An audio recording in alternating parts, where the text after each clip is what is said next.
Hello and welcome to episode 51 of Touchline Talk with odds changer and SPK. I'm joined as usual by the one and only football writer and broadcaster Dean Jones to discuss all the latest news and gossip from the world of football. We keep saying this every week, Dean. Only one place to start, and again, it's at Old Trafford. Ole Gunnar Solskjær under mounting pressure and scrutiny following the fallout of that humiliating final defeat to Liverpool. It seems like he's hanging on to his job by a thread. It seems like he's going to get a stay of execution this weekend, at least for the Spurs game. And then after that, it's Atalanta, and then the little matter of the derby against Manchester City. What's your latest take on the whole situation at Manchester United? Real embarrassing defeat at the weekend, and the buck has to stop with the manager, I suppose. Yeah, I mean, until now, there's been nothing but unequivocal support for Solskjær. But for the first time, they are looking at how things might change if they did look towards a new manager. They haven't done that before now because they've been so adamant that Solskjær was on the verge of greatness almost. Like they saw improvements, they saw the signings come in. They felt like this season was going to be the final touches to what should have been good times, but it doesn't seem to be coming around. And now, obviously, Antoni Conte being strongly linked is the favourite for the job if Solskjær does go. I'm not sure about contact with Conte, which some people are claiming there has been. If there has been, then it's informal at this stage. He is interested, though. There's no doubt about that. He does have a vision for turning this side into winners, and I think that is his big selling point here. There will be reservations about his style of play and his longevity in any job, really. But ultimately, he's got a great track record of going into clubs, making an impact quickly, and winning trophies. He's got four Italian titles, and an English title under his belt. So he's got 5 titles in the last 10 years. That's the kind of CV you want to be looking at when you're Man United and looking for a new manager. You need to find a guy that can go head to head with Tuchel, Klopp and Pep and feel like he's in company that he deserves to be in. Solskjær, you never quite get that feeling. He's not really done a lot to deserve that job apart from be a United legend. Like nobody else would ever have got that job on the conditions in which he got it, obviously. So here, let's see whether Conte gets the chance to make the pitch that he wants to make to United. He wants to show them his blueprint. He wants to sell them his vision of how they can become, well, Premier League champions and European champions. I think Premier League champions will... Well, I'm not sure which is tougher, actually, given the top 3 in the Premier League right now and the extent it's going to take to have a good run in the Champions League. I'm not sure which of those is more difficult, but ultimately he is the front runner. Zidane is admired, looks unlikely. The other name I'm told that they would turn to if they didn't get their top candidates would be Erik ten Hag at Ajax. He's the only guy in a job right now that I think they really like. Brendan Rodgers has been talked about. I think his Liverpool links rule him out from what I'm told. So it's an interesting one because there's been so much rumour around this for so long now, but for the first time, Solskjær really is under pressure. Yeah, massive pressure building on the former United striker as well. And just looking at their next set of fixtures, it looks like he's going to get the Spurs game, Atalanta away after that, Manchester City and the derby at home after that. If he survives that, he's got a winnable game against Watford away. But then again, tough-looking fixtures after that. Villarreal away in the Champions League, Chelsea away in the Prem, Arsenal at home as well. So crucial few weeks for United. Big worry though, Dean, would be the manner of the defeat to Liverpool. Just seems that players didn't understand the instructions they were given. They didn't know whether to press or not. They've lost 5 of their last 9 games now in all competitions. Do you just think the players have lost faith in Solskjær, or do they have to take some responsibility for these performances? Oh, they absolutely have to take some responsibility. I mean, I see players tweeting, "We cannot accept this performance." Well, you produced it. Like, why are you tweeting about this? And why are you posting this on Instagram? It's nobody else's fault but your own. There's 11 players out there, and it's your job to come together and make sure that you don't lose 5-0 to Liverpool, and you didn't come close to doing that. So they have to look within themselves. They have to somehow become a team. That's what they're not right now. Individuals, yeah, they've got it. They've got some great individuals and they can produce these moments. But can they all come together now? Can Solskjær rally the troops and get performances and results out of them? He might be able to get results, but he hasn't often got performances when he's needed them. Tottenham's a winnable game. Atalanta, I'm not sure it is. Man City, I'm almost certain that that's not a winnable game. But we'll have to wait and see. It is really difficult. And at the moment, he can't really look too far ahead. He's got to look at that Tottenham game if he's getting it and just make sure that everything is 10 times better than it was on Sunday.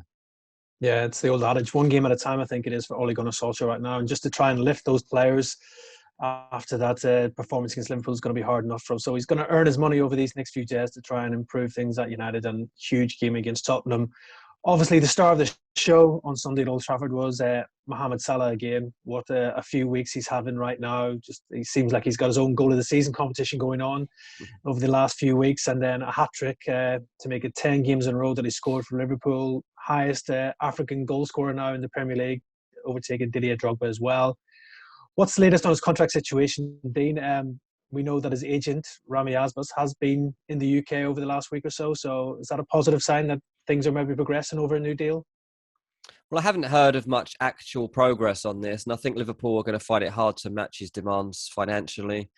The type of money that his agent, Rami Abbas, is looking for is upwards of £400,000 a week, and that's well beyond anything that Liverpool have paid before. But we're talking about the best player in the world right now, and if you're ever going to demand this kind of money, then now's the time to do it. You know that you could probably go elsewhere and get this kind of money, so why not? The problem, I guess, is that even if Liverpool do just want to keep him happy, give him the money, doing so is a different reality because they work under such strict parameters and they're very wary about changing the structure of the club and how it's run. And fair enough, because it's done well for them so far. But Salah himself says it's up to the club now and how they move forward. They have to get going fast because his deal expires in 2023. And once you get to the end of this season, there's only a year left. That's when other clubs do come and try their luck and put some figures in front of him and plot their ambition with him in their side. And suddenly his head's turned and he's gone. And you can't really afford to lose Mo Salah or any of the momentum at this moment if you're Liverpool, and signing him to a new contract would just give everybody another lift. And I think you're going to need that when it comes to the title race this season. I think it's the highest quality Premier League title race we're going to ever see.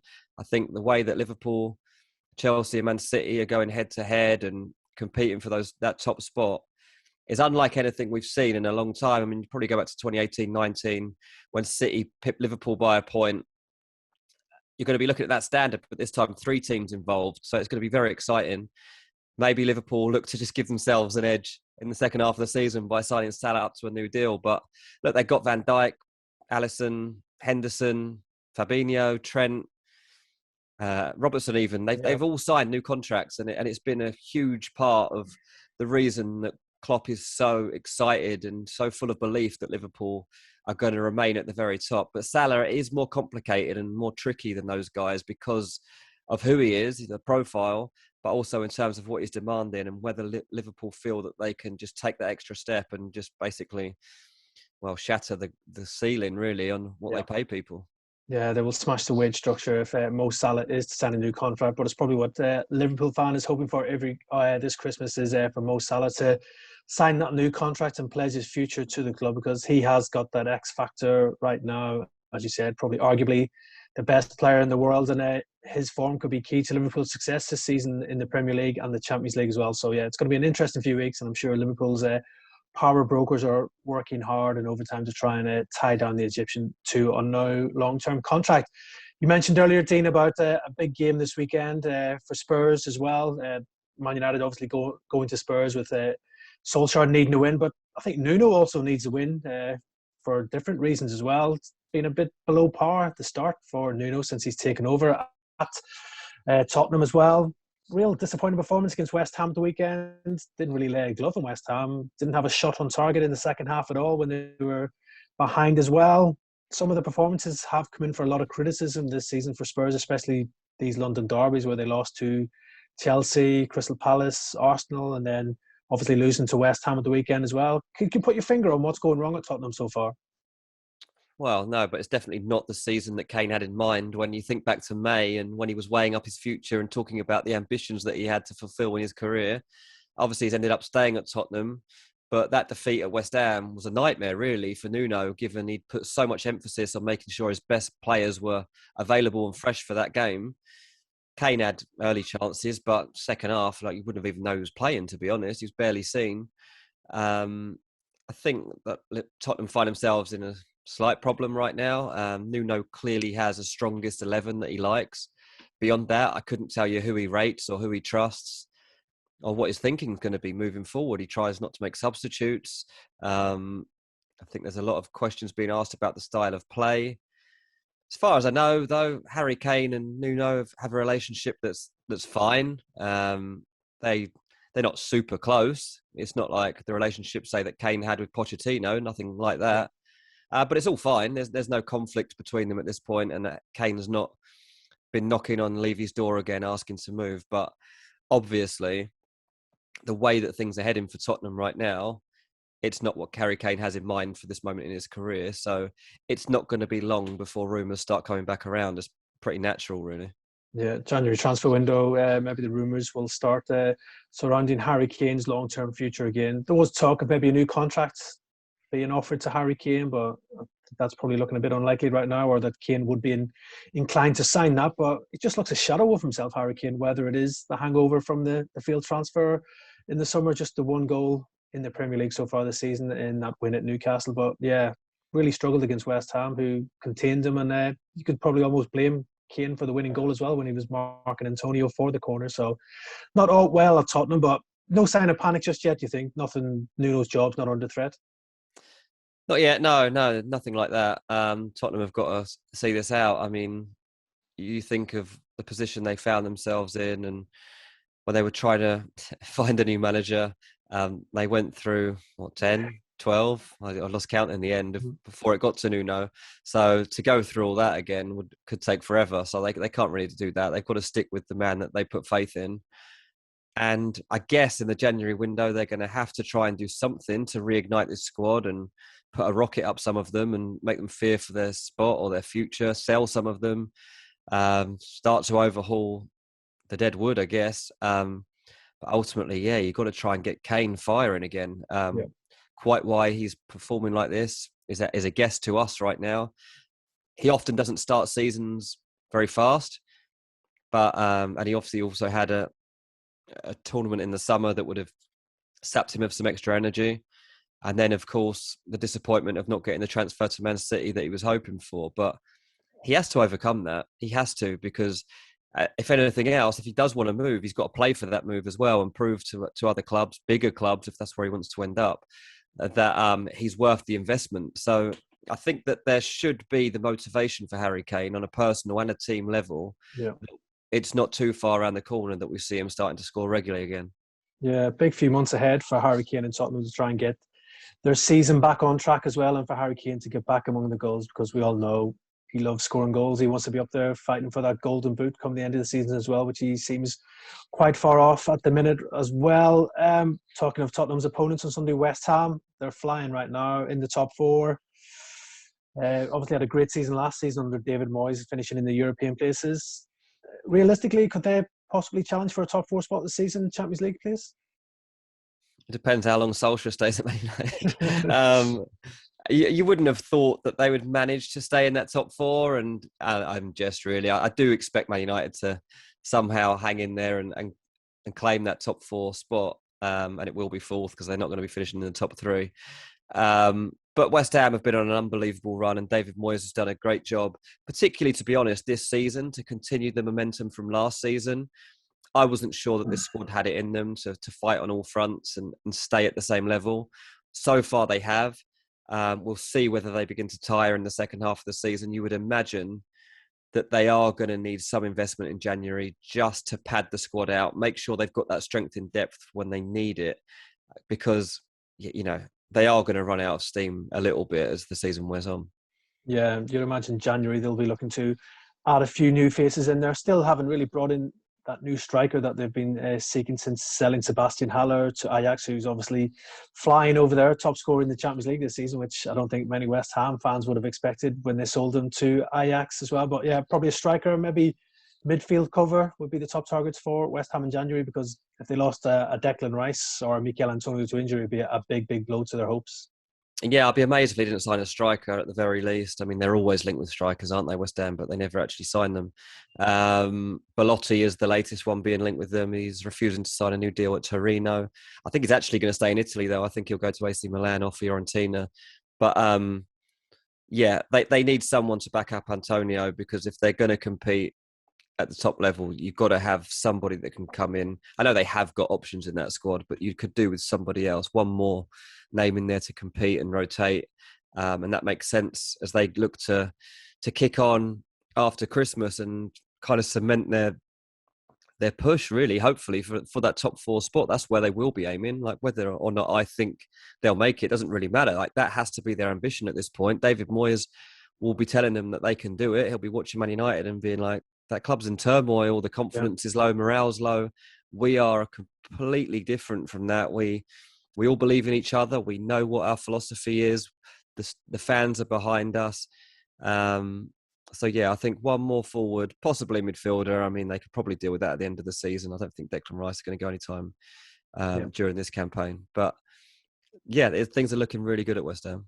Yeah, an opportunity might be there for West Ham to capitalise on the misfortune of Manchester United in that top 4 race. But yeah, it's going to be interesting to see how David Moyes copes with the extra workload of European football as well, and then the Premier League as well. But yeah, he's doing well so far for the Hammers, and things are going well for them. One team where it's not going too well is Norwich. Hammered 7-0 at the weekend at Chelsea. Really disappointing performance from the Canaries. Daniel Farke is under growing pressure now, second favourite after Ole Gunnar Solskjær to be the next Premier League manager to be sacked. Norwich, where do you start with him, Dean? Rock bottom, 2 points from 9 games, a minus 21 goal difference already as well. He's got to be under pressure, Farke, but doesn't seem to be any whispers coming out of the club that he could lose his job. Or what's your latest take on it? Yeah, no, you're right. I mean, I can't remember the last time Norwich were in the Premier League and not bottom of the league. I mean, it's been that bad for them over the past 2 stints that they've had. A horrible run that they're in. But I checked on this today, and I'm told Farke is safe. Look, as the way that they move forward, they might have to start selling some of their bigger players. They might have to start evolving for next season. But because of the way the club is run overall, he's integral to that. He understands everything about the way that they position themselves, the way that they're building for the future. And I don't think he's in immediate danger. The message is that they're sticking with him. We'll see whether that carries on. I mean, I don't know how bad it's going to get. You can't read too much into them losing 7-0 to Chelsea, because, to be honest, that could happen to anyone this season. But it's not like it's a one-off result. They're getting beaten most weeks. So we'll see whether they can ride this out and keep faith in a manager and just think, right, well, if we go back down, he'll bring us back up. It will be fine. At some point, you're going to have to break the cycle and change your ambition. But from what I'm told, at Norwich, actually, no, they're quite happy with the model that they've got, and they think it's eventually going to pay off. Yeah, it obviously boosts the coffers at Norwich if you're going down and then coming back up to the Premier Leagues at the first time of asking for those parachute payments and the extra money you get for winning promotion as well. Farke has been there before, went down with them, got them straight back up. So as you said, that could be the model that Norwich are looking at. But if you're a Norwich fan, it's got to be demoralising. They're being outclassed every weekend. They look destined for the drop already. Huge game this weekend against fellow strugglers Leeds. If they are to have any chance of sort of staying up, these are the types of games they need to be winning. Yeah, but Leeds will look at that as an absolute perfect opportunity as their platform for the season, because they'll believe that they are underperforming so far and that they'd really have to start producing results soon if they're going to stay up. It's looking like second season syndrome at Leeds at the moment. And let's face it, they are a stronger team than Norwich. They are better equipped to go and get the win in that fixture. So, yeah, it is an opportunity for Norwich. But if I was to predict the outcome of that game, I'd probably be saying a Leeds win. So if that's the case, then it's a new type of pressure for Farke from losing 7-0 to Chelsea. Yeah, huge pressure starting to build on Farke. But obviously Norwich are hoping to stick by the man, hopefully that he'll be able to turn things around. But yeah, it's looking like it's going to be a long, hard season for the Canaries. Just switching attention to the EFL, there was a bit of a surprising transfer last week with the Bolton captain, Antoni Sarcevic, leaving to join National League Stockport. I think this caught a lot of people on the hoop. Really, they didn't really expect this one to happen. I got a few pelters on Twitter when I put it on that he was set to leave to go to Stockport. A lot of Bolton fans were quite surprised. I was quite surprised as well, but I think it shows maybe the ambition of Stockport that they went there and were able to lure somebody away from League One to take the drop down to the National League. They've got big plans. They're a wealthy club as well, Stockport, so they've obviously thinking they want to be back in the Football League as soon as possible. From what I understand, this move happened pretty quickly in 24 to 48 hours. It all happened. Sarcevic, who was the club captain there, had a big blow up with Ian Evatt, the manager, in the dressing room after that defeat to Plymouth in the monsoon down at Home Park, which I think most people saw on social media last week with that goal as well. So words were exchanged in front of the whole squad, and I think from what I heard, Ian Evatt told him with a few expletives he would pay him up and let him go. And within 24 hours, Bolton had made a call to Stockport, and the move happened as quickly as that. So that shows how quickly things can change in football, from club captain to leaving within 24 hours. So yeah, big shock for Bolton, and I think it'll be a loss for them for the rest of the season, but probably good business done by Stockport to get a player of that level to drop down to the National League. And be an interesting one when these two sides meet each other in the FA Cup in a couple of weeks. So let's see the reception that Sarcevic gets from Ian Evatt and the rest of the Bolton team as well. Right there, that's us here for another week on Touchline Talk. We'll be back next week for all the latest news and gossip from the world of football. Get £20 in risk-free bets this season when you join SBK. That's money back in cash on the first £20 of losses. Definitely worth a go.